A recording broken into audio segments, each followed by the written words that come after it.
All right, so let's try a little, a little demonstration under 10 minutes. I'm gonna keep a timer running for myself. So different types of harmonics on guitar. Let's demonstrate a little bit in case you guys are curious. Let's see what we got. So you probably can already name a couple of types yourselves. I'm certain most of you already know at least the natural ones.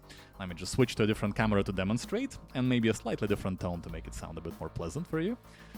So hang on, yes, there we go. So the very first type I think that just about any guitar player will learn if they want to learn harmonics, it will be natural harmonics, which happen at the 5th fret, at the 7th, and on the 12th. I believe that, yeah, on the 5th fret they're actually an octave higher than on the 12th, very interestingly. So here you see you got like the E and B notes, and here they're the same notes but an octave higher. And in order to get that sound, in case you're wondering, it's extremely simple. You're not actually fretting the fret, you're not pressing down. You're not doing that. You're just resting your finger, not directly above the fret, but above the fret wire. And the one that's towards the next fret. So you're not doing it here. You're doing it like after the dots, as you can see, in order to get it to sound out nicely. And the cool thing about this, you can either release after you do it, so like release your finger. They will still sound, but in a really cool way, if you also keep your finger on, they will also sound out just about the same way. Maybe with a bit more music. Which is just really nice. It's a really nice feature of harmonics. And yeah, here they're slightly different notes. Yeah, basically an octave higher than the 7th fret. And of course you can do it, I'm only doing it on the B and the E string, but you can do it on all the strings. That kind of thing. One of my favorite moves to do, because it looks really show-offy and works really nicely in E minor, and in A minor as well, I think. It's this kind of thing.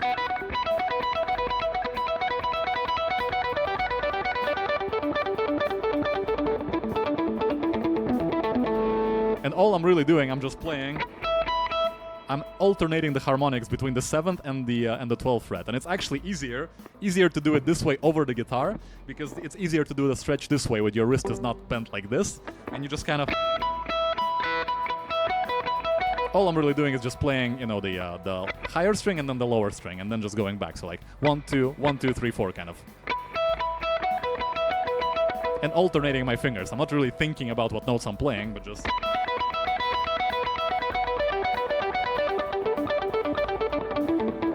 I think I saw Satriani do it once, and I really enjoyed that. That's probably the most fun you can have with natural harmonics.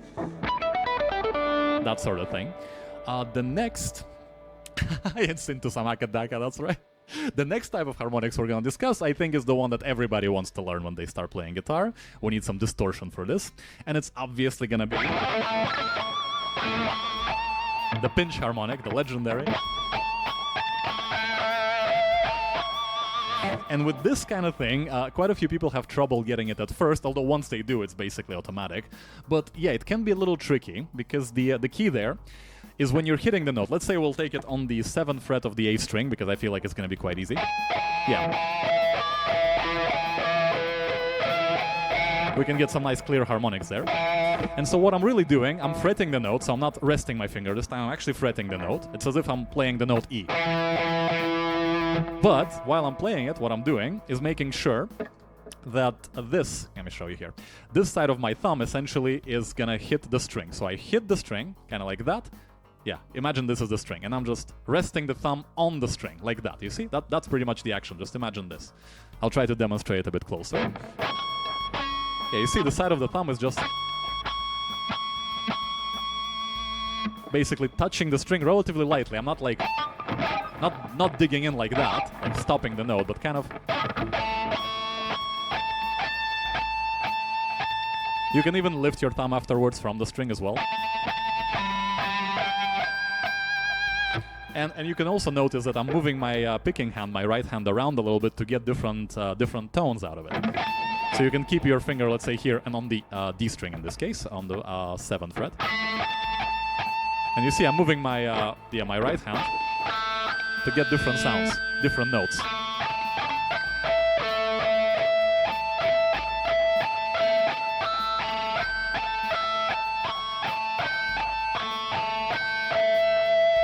So as you can see, the fundamental note is not changing, but you can get different harmonics by just moving your, picking the right place to hit the string, essentially. That's the idea with these harmonics.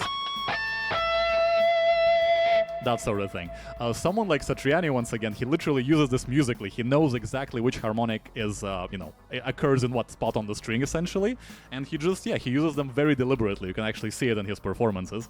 Very specifically picking the right spot to make sure the note, the harmonic that he hits actually fits over the track, which is really cool to see. Very few guitar players do it that way. What? Oh, you're talking about what, the freaking the talk box or something? But yeah, I think so. Yeah, so this is the two types we've covered so far. Almost like a violin lesson. Oh, do they do it similarly on violin? I wonder. In terms of harmonics, I'm curious. I have never really looked at that. But yeah, let's continue. So we've covered natural harmonics and pinch harmonics, which is, what most people think. This is pretty much where it ends on guitar. But there's also a really fun one that I quite enjoy doing. I actually do it quite a lot in my improv. I'll show you. It is essentially something like this.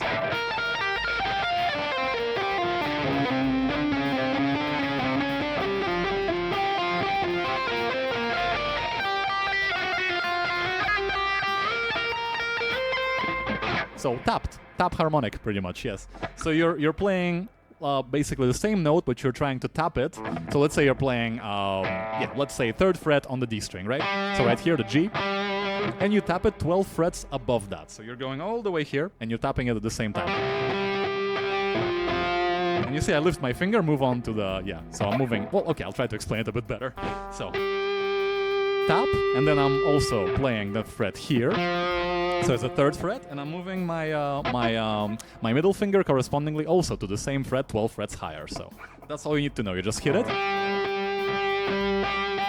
You kind of tap on the fret itself, if that makes sense. So not exactly in the middle between, but kind of on the fret again. That way you get a cleaner sound. And again, with this technique, it's really simple. The main thing is you gotta have 12 frets of distance between the note that you're fretting and the note that you're tapping with your finger. That's pretty much it.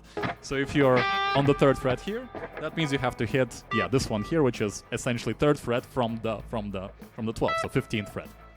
So if it's 3, it's 15. I hope that makes sense. And then you get this kind of sound, which is really fun.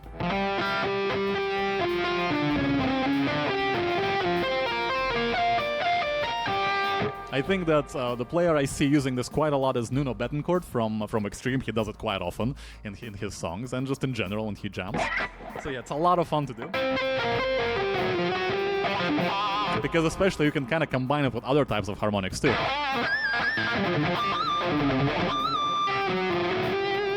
And it just becomes kind of a flow. So that's the 3rd type, which I don't really hear people talk about too much. And then there is the one that I fairly recently learned, actually. I believe just maybe like a year ago or something like that. And the one I very rarely see people do, actually. One of the masters of this technique is Eric Johnson, as a matter of fact. And I'll show you what it is. I'm not sure what the exact term for this kind of harmonic is. I think it's like plucked harmonic, something of this nature. Basically, it's something like that. Let me show you.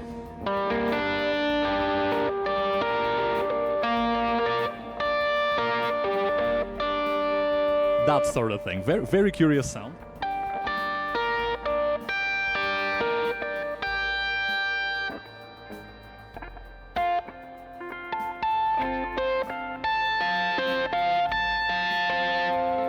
And that is probably the hardest overall to do, especially dynamically. I'll explain what I'm doing. So basically, you see, I'm just fretting these 3 notes here. Essentially doing the top half, the top part of the G. Well, it's essentially a G triad, G minor triad.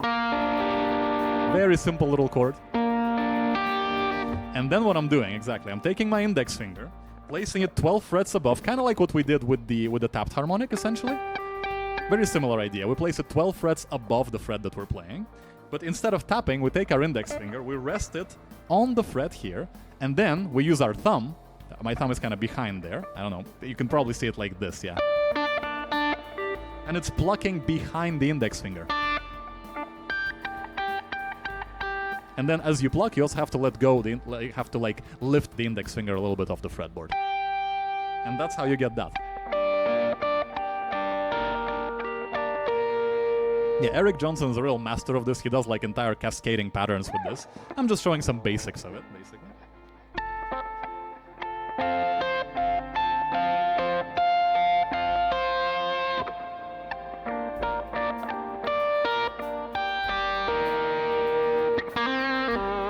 It's a really nice sound. Like it's quite distinct from every other type, because you can try to do it like tapped,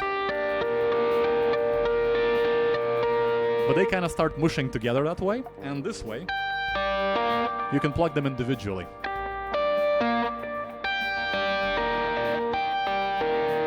And it sounds a lot more defined and just different in its own right. So there you go. These are basically the 4 types that I could think of. So we have your natural harmonics, pinched harmonics, we have the tap harmonic, and the pluck. I suppose you could call it the plucked harmonic as well. Yeah, once again, if you want to check out how Satriani does it with pinch harmonics and natural harmonics as well, you can check out his live performances, especially Satriani live from 2006. You'll see him doing that kind of thing. He actually has done it a few times. If you're looking specifically for the tapped harmonics, check out some extreme stuff with Nuno Bettencourt. And Eric Johnson, definitely, if you want to check out the plucked ones, he's just amazing. You will hear that sound. It's like suddenly there's like a waterfall cascade happening with guitar the way he does it. Just gorgeous sound. Absolutely check it out. So there's the examples, there's a tutorial, 4 different types of harmonics.